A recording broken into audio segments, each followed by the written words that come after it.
सरकार smart meter के जरिए किसकी जेब भर रही है? देखिए, जहाँ तक सवाल है, अगर स्मार्ट मीटर में कहीं किसी को कोई फायदा मिलेगा तो उद्योगपतियों को टेंडर मिला है तो उद्योगपतियों का लाभ होगा, और जब उद्योगपतियों का लाभ होगा तो प्रदेश की जनता का नुकसान होगा। संस्था है, यहाँ पावर कारपोरेशन की जो संस्था है वहाँ पे टेंडर हुआ, उसमें नौकरशाह है, उनमें ऊर्जा मंत्री है। अगर वहाँ पे भ्रष्टाचार हुआ तो सबसे पहले तो पावर कारपोरेशन को जिम्मेदारी लेना पड़ेगा, और सरकार की नैतिक जिम्मेदारी अपने आप बन जाती है, क्योंकि सरकार के अधीन पावर कारपोरेशन काम कर रहा है। जिस तरीके से लाइट नहीं जल रही है, ठीक है, पंखा नहीं चल रहा है, उसके बावजूद भी लोगों की यूनिट्स आ रही है, ऐसा क्यों हो रहा है? क्या कमी रह गई उस मीटर के अंदर? देखिए, वो जो सवाल है वो थोड़ा समझने का फेर है। एक चीज आपको स्पष्ट कर देना चाहता हूँ कि उत्तर प्रदेश में जो टैरिफ है वो 2 पार्ट टैरिफ है। एक फिक्स चार्ज है, एक इलेक्ट्रिसिटी ड्यूटी भी उसमें लगता है, और अगर कोई रेगुलेटरी सरचार्ज लगेगा वो भी लगेगा, और एक एनर्जी चार्ज लगेगा।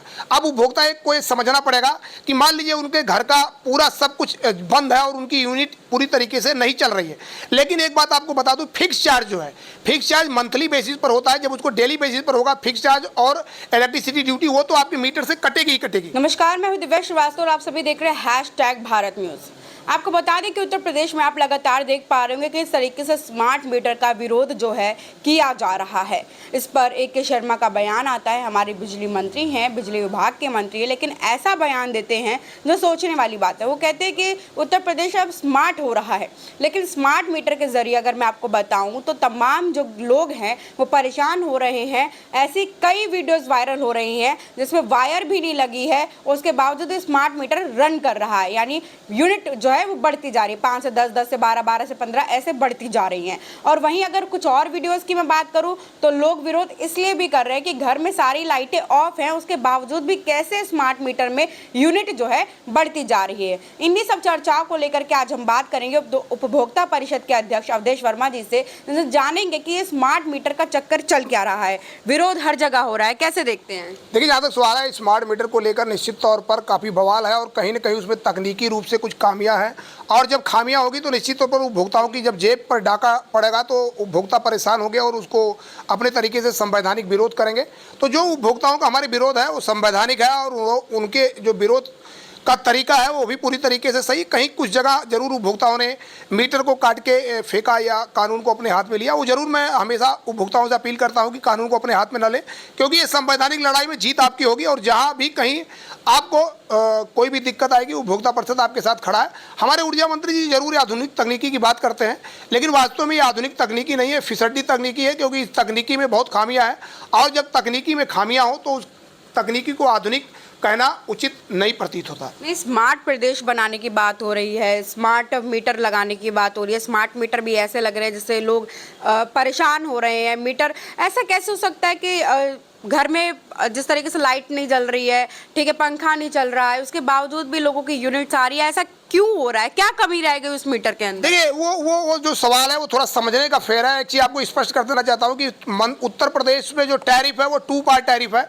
एक फिक्स चार्ज है, एक इलेक्ट्रिसिटी ड्यूटी भी उसमें लगता है, और अगर कोई रेगुलेटरी सरचार्ज लगेगा वो भी लगेगा, और एक एनर्जी चार्ज लगेगा। अब उपभोक्ता को ये समझना पड़ेगा कि मान लीजिए उनके घर का पूरा सब कुछ बंद है और उनकी यूनिट पूरी तरीके से नहीं चल रही है, लेकिन एक बात आपको बता दूं, फिक्स चार्ज जो है, फिक्स चार्ज मंथली बेसिस पर होता है। जब उसको डेली बेसिस पर होगा फिक्स चार्ज और इलेक्ट्रिसिटी ड्यूटी, वो तो आपके मीटर से कटेगी ही कटेगी। तो उसमें कोई दम नहीं है जो ये उपभोक्ता ये बता रहे हैं, क्योंकि फिक्स चार्ज तो कटेगा ही कटेगा, वो 2 पार्ट टैरिफ का अंग है। जहां तक सवाल है, कुछ उपभोक्ता, ये भी मैं देख रहा हूँ सोशल मीडिया पर एक वीडियो आ रही है कि मीटर का तार नीचे से कटा है, वो ब्लिंक कर रहा है। तो मैं ये भी स्पष्ट कर देना चाहता हूँ, उसको थोड़ा उपभोक्ताओं को समझना पड़ेगा। मीटर के अंदर बैटरी लगती है, और उस बैटरी, जो नए मीटर होते हैं, बैटरी लगभग 3 साल 4 साल तक वो काम करती है।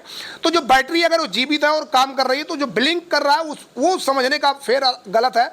उसको उपभोक्ताओं को ये समझना पड़ेगा तकनीकी रूप से कि वो एक दूसरा पहलू है, उसको लेकर हम कहीं नैरेटिव नहीं सेट कर सकते, और हमारे आपकी लड़ाई को हमको उसकी जरूरत भी नहीं है। उसका उदाहरण देने के लिए हमारी तो लड़ाई के और भी तरीके हैं कि हमारा रीडिंग जो है वो निश्चित तौर पर बढ़ रहा है। हमारे उपभोक्ताओं के कहना है कि हमारे यूनिट अगर बढ़ रही तो उसकी जांच होना चाहिए, और जिसके लिए प्रदेश के माननीय मुख्यमंत्री ने एक 4 सदस्यीय तकनीकी कमेटी बनाई है। अभी उसकी रिपोर्ट आना बाकी है। वो रिपोर्ट आने के बाद निश्चित तौर पर आगे हम लोग ये तय करेंगे कि मीटर में कितना फॉल्ट है और इसको किस प्रकार से आगे बढ़ाया जाए। ठीक है, उत्तर प्रदेश में जो ये मीटर लग रहा है इसका टेंडर तो दिया ही गया होगा सरकार द्वारा, किसको ये टेंडर दिया जा रहा है? इस कंपनी का नाम क्या है, कुछ आइडिया है आपको?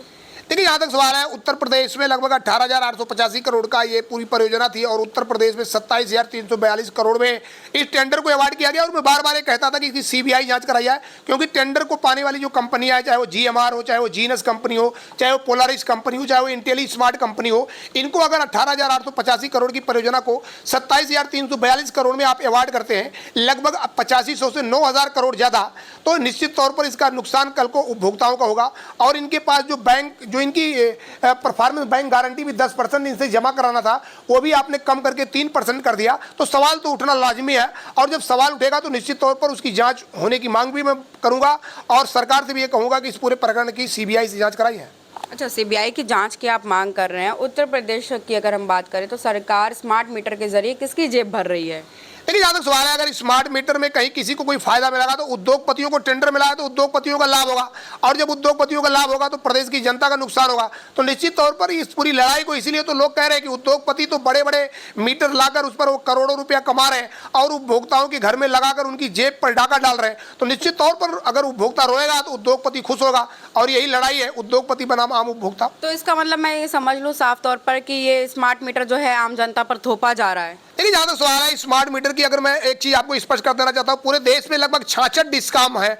66 डिस्काम में आज की डेट में लगभग 33 डिस्काम, 33 से 36 डिस्काम बिना स्मार्ट मीटर के फायदे में चल रहे हैं। अरे आपके यही उत्तर प्रदेश में नोएडा पावर कंपनी देख लो। नोएडा पावर कंपनी निजी क्षेत्र का पहला प्रयोग है, जिस पर माननीय ऊर्जा मंत्री उदाहरण देते हैं, वहाँ एक भी स्मार्ट मीटर नहीं लगा है। आपके टोरेंट पावर आगरा, वहाँ एक भी स्मार्ट मीटर नहीं लगा है। तो जब बिना स्मार्ट मीटर लगाए ही बिजली कंपनियों को आगे बढ़ाया जा सकता है, तो इसकी कोई जरूरत नहीं थी। लेकिन अब इसको जब जरूरत बना के ये लोग लाए हैं, तो इसमें उद्योगपतियों का लाभ ज्यादा होगा और आम जनता का नुकसान ज्यादा। उत्तर प्रदेश में बिजली व्यवस्था प्राइवेटाइजेशन की तरफ जा रही है, तो इसको लेकर के क्या कहेंगे कि सरकार नाकाम है इस चीज में? जहां तक सवाल है, मैंने निजीकरण का तो मैंने याचिका लगाई थी और इसीलिए निजीकरण पर रोक लगी। निश्चित तौर पर अगर निजी क्षेत्र की तरफ आप बढ़ेंगे तो ये माना जाएगा कि सरकार सरकारी क्षेत्र में बिजली विभाग को नहीं बढ़ा पा रही है। आपको याद होगा संविधान निर्माता बाबा साहब डॉक्टर भीमराव अम्बेडकर ने 1934 में कहा था बिजली हमेशा सरकारी क्षेत्र में रहना चाहिए, इसका निजीकरण नहीं होना चाहिए। तो बाबा साहब भीमराव अम्बेडकर के संविधान को मानने वाले लोग जो उनकी बात करते हैं और जब उनके विचारों पर चलने की बात आती है कि बिजली को सरकारी क्षेत्र में आगे बढ़ाया जाए,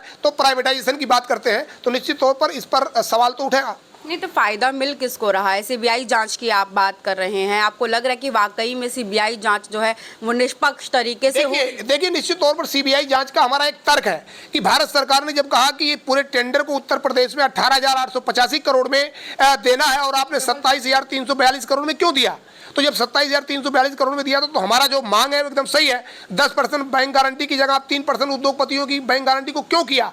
तो जो हमारे सवाल है उसमें दम है, और जब दम है तो सीबीआई जब जांच होगी तो अपने आप पता चलेगा कि कौन इसका लाभ कमा रहा है और किसका नुकसान हो रहा है। नहीं, तो आप जिस तरीके से बता रहे, इससे तो ये साफ तौर पर पता चल रहा है कि उत्तर प्रदेश सरकार कहीं ना कहीं भ्रष्टाचार कर रही है, अपनी जेब गर्म करने का काम कर रही है। सवाल है कि उत्तर प्रदेश सरकार भ्रष्टाचार कर रही है या जो लोग भी इसमें शामिल है। साफ बोलिए ना, आप साफ बोलिए। देखिए, मैं एक चीज आपको बता दूं, मैं बहुत साफ गोई से बोलता हूं कि जो संस्था है, यहाँ पावर कारपोरेशन की जो संस्था है, वहां पे टेंडर हुआ, उसमें नौकरशाह है, उनमें ऊर्जा मंत्री है। अगर वहां पे भ्रष्टाचार हुआ तो सबसे पहले तो पावर कारपोरेशन को जिम्मेदारी लेना पड़ेगा, और सरकार की नैतिक जिम्मेदारी अपने आप बन जाती है, क्योंकि सरकार के अधीन पावर कारपोरेशन काम कर रहा है।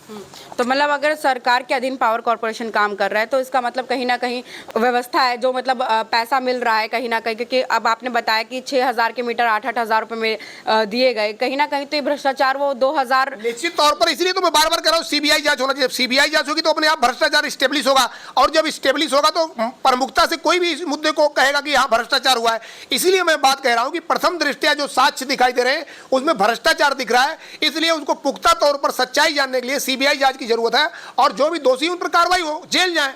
अगर कहीं कहीं उन्होंने भ्रष्टाचार किया है तो उसके लिए वो दोषी है। एक अंतिम सवाल लूंगी, हाँ या ना में जवाब दीजिएगा। क्या उत्तर प्रदेश सरकार यानी भारतीय जनता पार्टी की सरकार भ्रष्टाचार कर रही है वाकई में? देखिए, सरकार, मैं फिर आपको एक हाँ या ना में, देखिए भ्रष्टाचार पावर कारपोरेशन में हुआ है तो सरकार उसके लिए नैतिक जिम्मेदारी लेना पड़ेगा, और वो उसके अधीन काम कर रही है, तो सीधे तौर पर संस्था के ऊपर पावर कारपोरेशन की जिम्मेदारी और सरकार की जिम्मेदारी दोनों की बनती है। ठीक है, देखिए हमारे साथ अवधेश वर्मा थे, जिनसे हम बात करते तमाम मुद्दों पर, तमाम खबर जानकारी लाती रहूंगी। जुड़े रहे #भारत न्यूज़ के साथ। वीडियो जर्नलिस्ट दिनेश जी के साथ में हो दिव्या श्रीवास्तव, बहुत बहुत धन्यवाद। जनता के मुद्दे उठाते रहेंगे, चैनल को करें लाइक शेयर सब्सक्राइब।